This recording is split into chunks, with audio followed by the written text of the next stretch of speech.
Hello दोस्तों, स्वागत है आप लोगों का आज के क्लास में। आज हम लोग देखने वाले हैं शैवाल का जीवन चक्र। तो आइए हम लोग देखते हैं शैवाल का जीवन चक्र।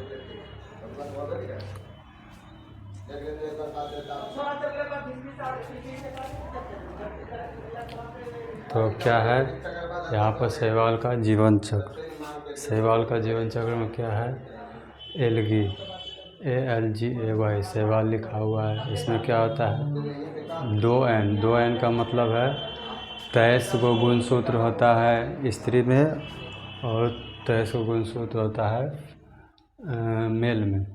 23 गो गुणसूत्र मेल में और 23 गो गुणसूत्र फीमेल में, टोटल 2N का मतलब क्या हुआ, 46 गुणसूत्र।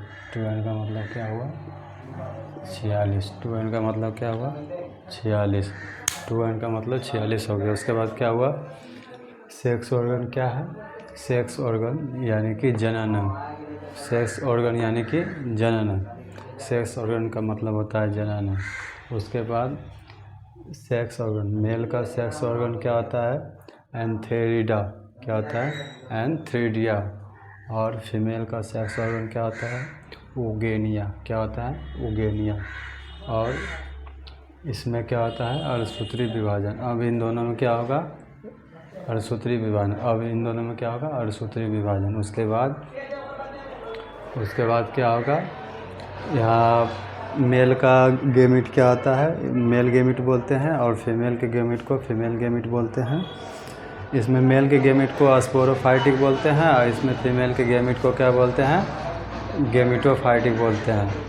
फीमेल के गेमिट को क्या बोलते हैं, गेमिटोफाइटिक बोलते हैं। उसके बाद इसमें मेल के गेमिट को नर युग्मक और मादा के युग्मक युग्मोद्भिद कहते हैं। उसके बाद इधर मादा युग्मक कहते हैं। इधर एंथेरोजोइड्स, मेल का जो सेक्स ऑर्गन होता है, मेल जो सेक्स ऑर्गन होता है मेल का, उसको क्या बोलते हैं, एंथ्रोजोइड्स। क्या बोलते हैं उसको, एंथ्रोजोइड्स। मेल का जो मेन सेक्स ऑर्गन होता है उसको एंथ्रोजोइड्स कहते हैं। उसके बाद फीमेल का जो मेन सेक्स ऑर्गन होता है उसको क्या बोलते हैं, एग बोलते हैं या ओवा बोलते हैं। उसको क्या बोलते हैं, एग बोलते हैं या ओवा बोलते हैं। नेक्स्ट आइए देखते हैं इन दोनों का, मेल का जो सेक्स ऑर्गन है एंथ्रोजोइड्स और फीमेल का जो सेक्स ऑर्गन है एग या ओवा, ये दोनों को मिलकर निषेचन होगा। एंथ्रोजोइड्स और एग या ओवा मिलकर क्या करेंगे, निषेचन करेंगे, फर्टिलाइजेशन करेंगे। उसके बाद क्या होगा, आइए देखते हैं। उसके बाद क्या होगा, जायगोट बनेंगे। जब ये दोनों मिलकर आपस में निषेचन करेंगे, संलग्न होंगे, तो क्या होगा, जायगोट बनेगा। जायगोट यानी कि युग्मनज बनेगा। जायगोट यानी कि युग्मनज बनेगा। उसके बाद क्या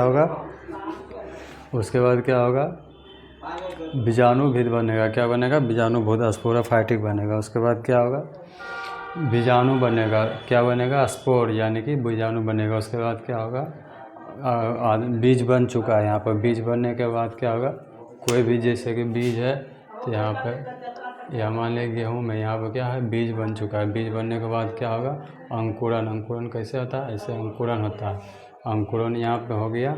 उसके बाद क्या हो गया, इसका खेला समाप्त। यही हुआ क्या, शैवाल का जीवन चक्र। यही क्या हुआ, शैवाल का जीवन चक्र। यह क्या हुआ, शैवाल का जीवन चक्र। यही हमारा जो पूरा हुआ वो क्या हुआ, जीवन चक्र। ये जो हमारा पूरा हुआ वो क्या हुआ, जीवन चक्र। इसी प्रकार से अंकुरन हुआ।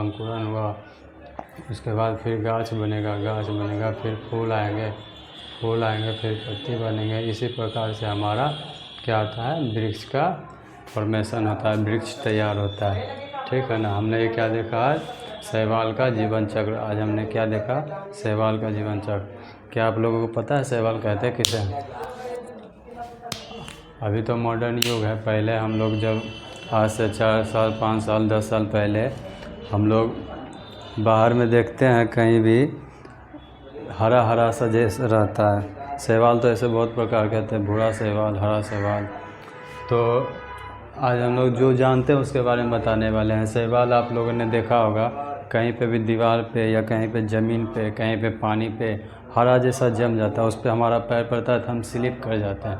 उस पर हमारा जैसे ही पैर पड़ता है हम स्लिप कर जाते हैं। उसी को क्या बोलते हैं, हरा शैवाल बोलते हैं।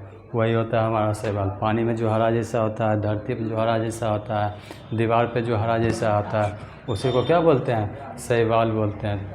उम्मीद है आज का टॉपिक आप लोगों को समझ आया होगा। यह वीडियो देखने के लिए बहुत बहुत धन्यवाद। Thank you.